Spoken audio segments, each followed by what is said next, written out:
Good afternoon to all. Let's start. Let's discuss exponential growth and decay. So this section is all about applications of exponential and logarithmic functions. So let's start with the first example here. So let's read the problem.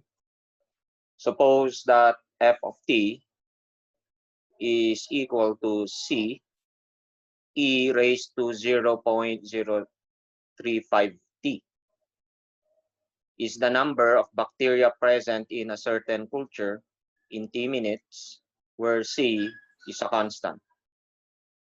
If 5,000 bacteria are present after 10 minutes, how many were present initially? After how many minutes will the bacteria be 10,000? So this formula gives us the number of bacteria at time t in minutes. So c is not yet known. C is a constant which we have to determine. And we can find C by considering that the population is 5,000 after 10 minutes. And once we have found C, then we will be able to answer the number of bacteria, or how many minutes will there be 10,000 bacteria in the culture. So let's start answering this one. Now we are told that the initial number of bacteria is 5,000. Now the formula is this one, f of t equals ce to the 0.035 t. Now when we say initial number, that's the population at the beginning of time, which is represented by time t equals 0. So if we set t equals 0, or plug in 0 here, f of 0 is the initial number of bacteria. And using the formula, we replace t by 0, we get this. Ce to the 0.035 times 0. And this is just 0. Any number raised to 0 is 1, so it's just C. Now, since, okay, I'm very sorry. 5,000 is not the initial number of bacteria. So this is the number present after 10 minutes. So how do we get C? Well, we are told that f of 10 equals 5,000. So T is time, 10 minutes, population 5,000. And we use the formula there. We plug in T equals 10. So we have this. And we set that equal to 5,000, thus solving for C, where C again is the initial number of bacteria yet unknown. So solving for C, we just divide by this quantity. We have C equals 5,000 over e to the 0.35, which is just this one. And using our calculators, we will get to 2 decimal places, 3,523.44. But since we know that C is the initial number of bacteria for T equals 0, then since this is all about population, we have to round off C to the nearest decimal, or sorry, whole number, which is 3,523. So that means there were 3,523 bacteria present initially. And so we can write down our equation as follows. F of t equals 3,523 e to the 0.035t instead of 0.44. We use the whole number here, since C again represents the number of bacteria for time t equals 0. Now that we have the formula here, we can now solve the next question. After how many minutes will the bacteria be 10,000? So all we have to do now is plug in, rather replace f of t by 10,000, since f of t is the population, and then solve for t. So we will have this. Set f of t equals 10,000. We have this. 3,523 e to the 0.035t. This is just the formula. And we equate it to 10,000 and then solve for t. Solving. Okay, we have this. We divide by this constant. And then to solve for t, we take the logarithm of both sides. And we will have, okay, if we take the logarithm of the right-hand side, just this one. But if we take the logarithm of the left-hand side, ln and e cancel out, so we will just be left with the input value here, 0.035t. Remember, ln e to the x is x. Logarithm base e and exponential base e undo each other. So we get back to just the input number, which is 0.035t in this case. So now we can solve for t by dividing everything by this constant. So 1 over 0.035 ln 10,000 over 3,523. Using our calculator, we get approximately 29.8 minutes. So that's how long it will take the bacteria population to reach 10,000 in number. Is there any question on this example? Okay, none?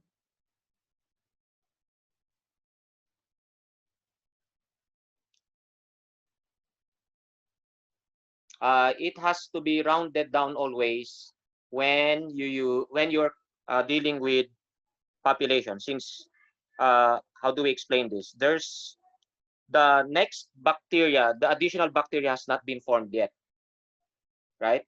When you say 0.44 bacteria, you can round it up to the next, since technically that one is to be formed yet. So it's not yet there.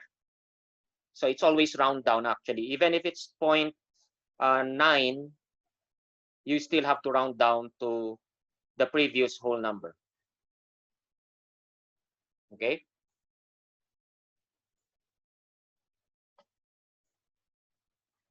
So let's say your final answer is you're being asked for the number of bacteria after a certain time, say after 20 minutes, right?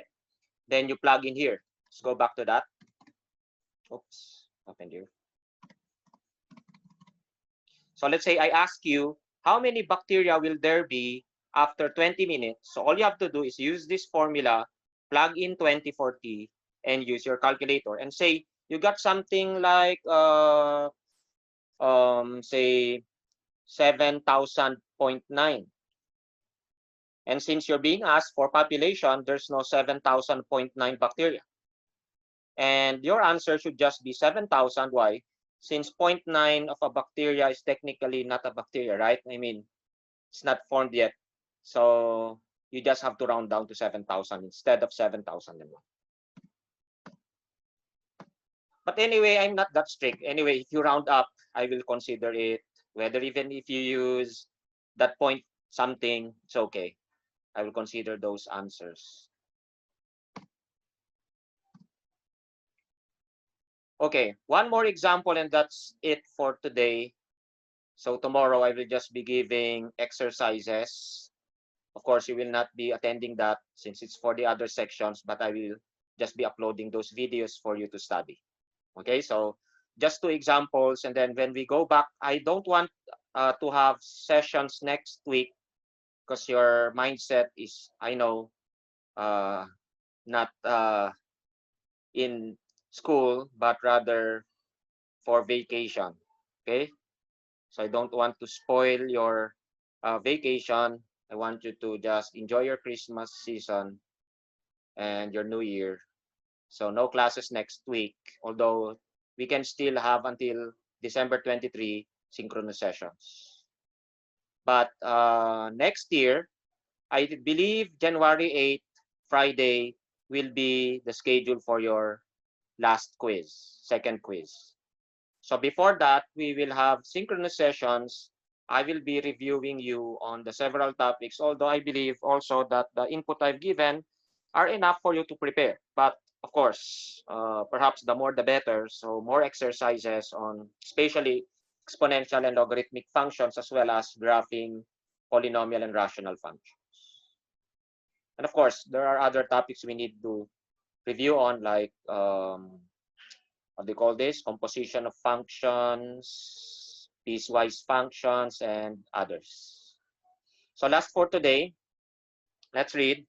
A radio as active substance is decaying according to the formula Y equals CE to the negative KT. That negative there tells us that this substance is decaying. If it's population, of course, it should be positive, assuming, of course, the population is increasing, unless in the event of, or in extreme circumstances where there's a plague or something like that, or a virus, or anything like end of the world situations where the population is being eradicated. Okay? Well, negative exponent tells us it's decaying. So this substance is decreasing in amount. And we are told that initially it is 500 milligrams. So that's the amount during t or time t equals 0. So the questions are, how much will be left after 10 years?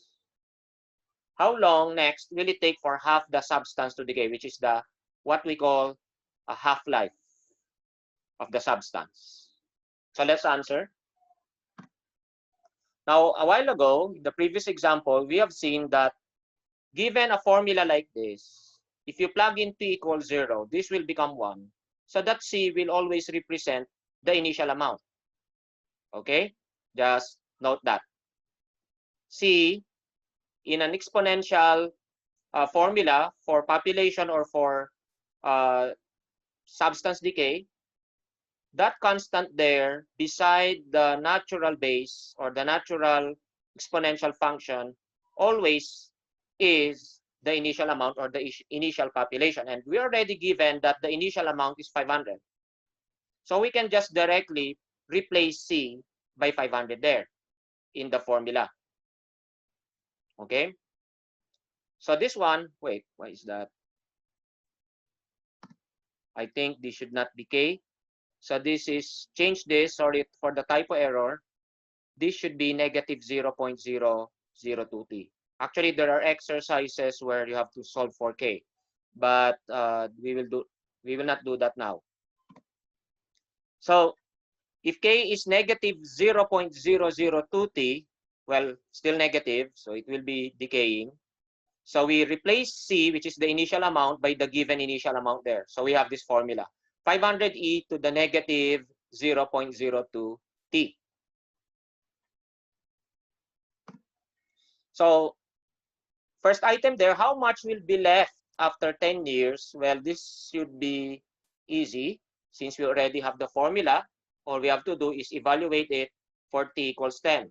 So plugging in t equals 10 in the formula, we get this one, and we just use our calculator to actually evaluate this one, and we get rounded off. Okay, you can round off to the nearest, since this is just a substance. It will be told you anyway the number of decimal places, or if you have to round to the nearest integer. So it's 409 milligrams. So from 500, it has decreased to 409 milligrams. Again, that happens because of the negative exponent there. Next question, how long will it take for half the substance to decay? So we are looking for the half-life. We already know the initial amount of 500 milligrams. So that means we are really looking for the time it will decrease to 250 milligrams. So we just set in this equation the amount y to 250. That's what we have here. Okay, we have set it up. This equation will enable us to solve for time t, which is there. So how do we get t? We need the logarithm, the natural logarithm. But first, we divide everything by 500. You will always get 1/2 at the other side, since it's the half-life. No matter what the initial amount is, okay, when you're looking for the half-life, you should always get 1/2 on the other side, since the quantity here is half the initial. So you just solve for t here, which can be done again by taking the logarithm. And again, when we just say logarithm, we do not refer to base 10.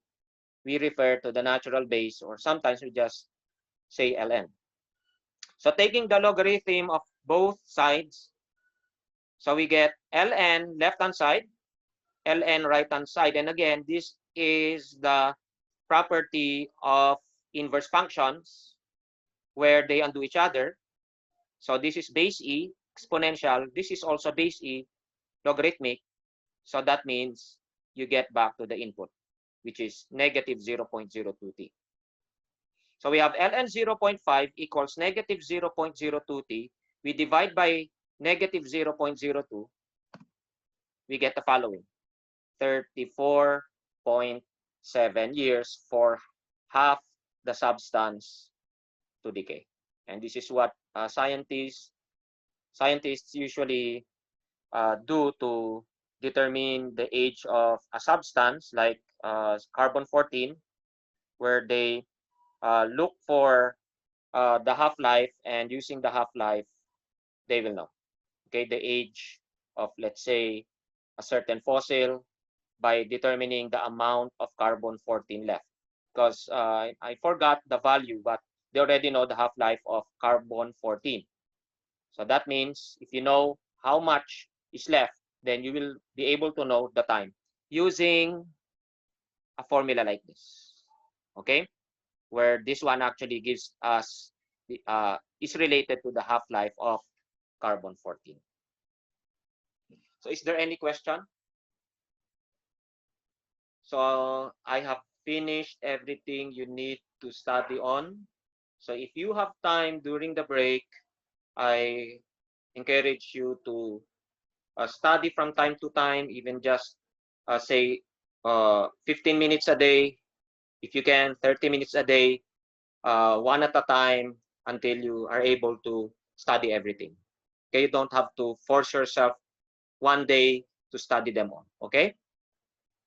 So is there any more question?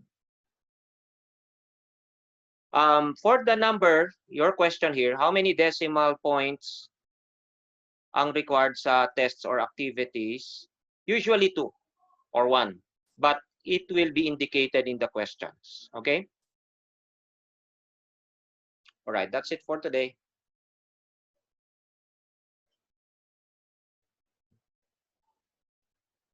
Thank you, sir. Thank you, sir. Thank you, sir. Thank you, sir.